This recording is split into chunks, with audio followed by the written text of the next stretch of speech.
வணக்கம் நண்பர்களே! முள்ளங்கி சப்பாத்தி எப்படி பண்ணலான்னு பார்க்கலாம் வாங்க. அதுக்கு ஒரு முள்ளங்கியை பேஸ்ட் பண்ணி எடுத்துக்கலாம்.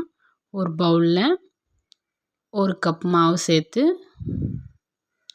கொஞ்சமாக தேவையான அளவு உப்பு சேர்த்துக்கலாம். சேர்த்துட்டு ஒரு தடவை நல்லா கலந்து விட்டுக்கலாம். கலந்து விட்டுட்டு பேஸ்ட் பண்ணி வச்சுருக்க முள்ளங்கியை உள்ளே சேர்த்துக்கலாம். சேர்த்துட்டு நல்லா பிசைஞ்சுக்கலாம்.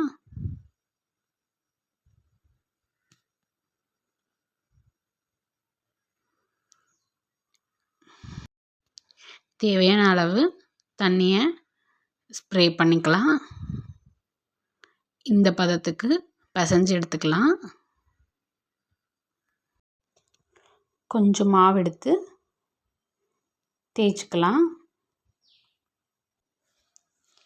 ஒரு தோசைக்கல் வச்சு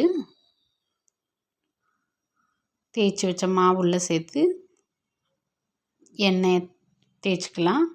தேய்ச்சி சுட்டு எடுத்துக்கலாம். உங்களுக்கு பிடிச்சிருந்தா லைக் பண்ணி சப்ஸ்கிரைப் பண்ணிக்கோங்க. ஃபுல் வீடியோ சிவின் யூடியூப்பில் இருக்குது.